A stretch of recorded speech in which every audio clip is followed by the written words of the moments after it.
I'm actually buying what the Pittsburgh Steelers have done this offseason, and it has been a very long time since I've done that. They have been incredibly active. They capped it off with a massive move that we'll dive into. We'll dive into all of this, but it has been a very productive and successful offseason for the Pittsburgh Steelers, and I think they've now put themselves in a position where they can get back to the postseason, potentially win a playoff game for the first time since 2017, and this long drought of Mike Tomlin being the longest active tenured head coach to not win a playoff game in the NFL. They've heard all of it. It's time for them to get it done, and that's been the reason why they've been so active throughout this offseason. Let's recap, first of all, what last season looked like into this offseason and what next year is going to look like, and we'll end the video with a schedule breakdown. First of all, with the Pittsburgh Steelers, their identity over the last few years has been make games super dirty, make games super tough with the defense that they have. They're going to run the ball at a high level,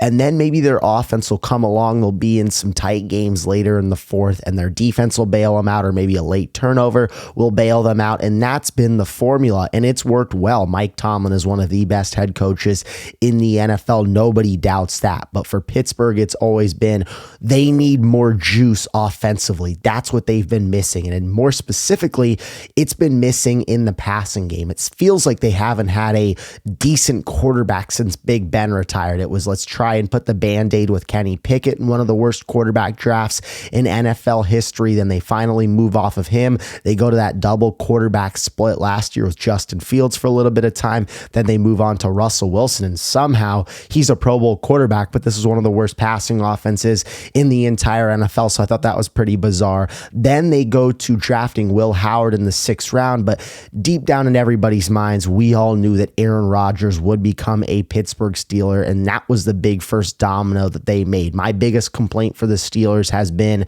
they only put Band-Aids on the quarterback position. I didn't like the drafting of Kenny Pickett just because I felt like it was almost a desperation pick. It was a bad draft class. We all understood that. Then it was Band-Aids ever since. And I don't feel like Rodgers is a Band-Aid because we know he's only going to play 1 year. If Will Howard hits, he's a hit. But if not, this is an amazing quarterback draft class for next year. I think that Pittsburgh, regardless of how they feel about Will Howard, can go take somebody in the 1st or 2nd round at the quarterback position, and they can feel very excited about that. But for Aaron Rodgers, I'm excited to see what he can do. I think he played some better football in the back half of the season with the New York Jets. I know everybody wrote him off, the 40-year-old. Can he still play a high level of football? I think that's the biggest question mark that we're all asking ourselves at the end of the day. He obviously has that Achilles tear from 2 years ago. Last year, he comes back. The offense just was so bad in New York. But I think Aaron Rodgers in this passing game started to look a little bit better in the second half of the year. I think he's going to be the best quarterback that the Steelers have had since Ben Roethlisberger, which isn't saying much, but it's going to be a major improvement. And that's all that the Steelers need. They need some juice. They need some life in that passing attack. I'll read some stats for you guys right here because this Pittsburgh passing attack was just terrible last year. They ranked the 6th worst in terms of yards per game in the entire National Football League, and they were a top 10 worst offense in terms of total yards per game. This Steelers team desperately needs some juice, and I think that Aaron Rodgers can provide that, and he's going to have a big-time target that he's throwing to. Yes, the Pittsburgh Steelers moved off of George Pickens. I think we saw that in the tea leaves. I think George Pickens was a guy that can give you production, but I honestly think he was a little overrated. I think he was a guy that would lose his cool, would lose his head on the sideline. So I don't necessarily hate them moving off of him.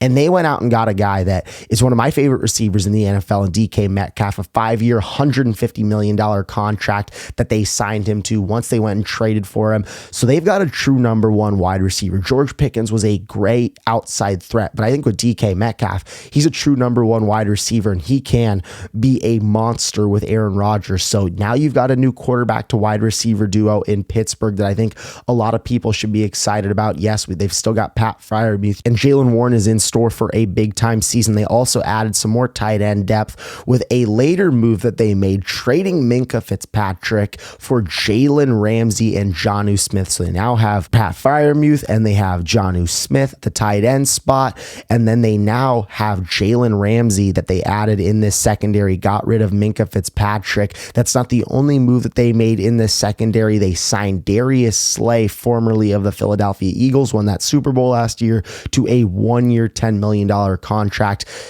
That's not the last move that they made, though, ladies and gentlemen. They put the cherry on top to an amazing offseason, in my opinion, by signing TJ Watt to the biggest non-quarterback contract in NFL history. They signed him to a 3-year, $123 million contract that equates to $41 million per year. Congratulations to TJ Watt and the Pittsburgh Steelers on getting this one done. TJ Watt, there's been no question about it that he's been right next to Aaron Donald as the best defensive player in football for about the last 6 or 7 years.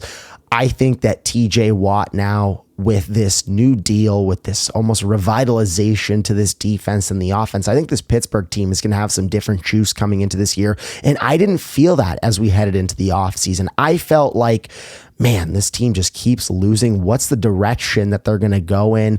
I never had the question in my head that, like, are they ever going to get rid of Mike Tomlin? But what does the timeline on that look like? You have to start asking that eventually when you're the longest head coach that hasn't won a playoff game in the NFL. You've got to start asking yourself that question eventually, but I didn't think that they would get there for maybe another year or two. But this shows the sense of urgency that the Pittsburgh Steelers are feeling. You've got a lot of great quarterbacks in the AFC. You've got a lot of young quarterbacks in the AFC. You've got your Mahomes, your Allens, your Burrows, your Lamars, your Stroud, and only more and more talent is coming up in the AFC. The Pittsburgh Steelers, they can compete. They can make the postseason. They did it last year. They've done it in 4 out of the last 7 years where they haven't had a playoff win. Now it feels like with these moves, they have enough to win a playoff game. This defense is going to keep them in every single game. I can promise you that. Yes, the Bengals are going to be a lot better. And yes, the Ravens are the front runner to win the AFC North. But the Pittsburgh Steelers can never be counted out in this division because Mike Tomlin, this dirty defense, that's going to keep them in every single game, the style of football that they play. But now you have an experienced quarterback in Aaron Rodgers who won't turn the football over, who's going to have a monster target on the outside in DK Metcalf. This passing attack is going to be a lot better, and that's what we've been looking for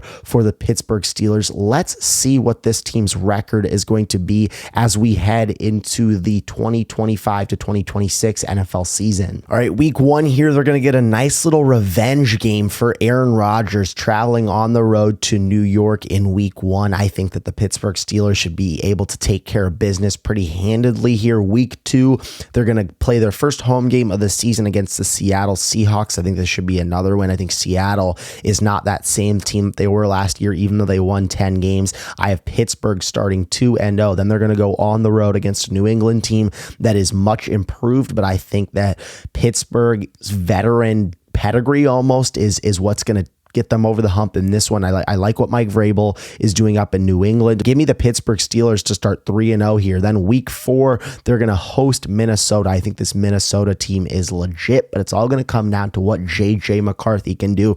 I have Pittsburgh losing their first game of the season against Minnesota here as they head into a very early bye week. They're 3-1 as we head into week 6. That's where they'll play the Cleveland Browns. I think they'll sweep Cleveland. Cleveland's not a great team. They're 4-1. And then they're going to go on the road against Cincinnati. I think this is a split here ultimately as well. I think they lose this one here though, so I think they are now 4-2. Then they'll host Green Bay. This is going to be a really tough one here. I think Green Bay, another little revenge game for Aaron Rodgers here against his former team in the Packers.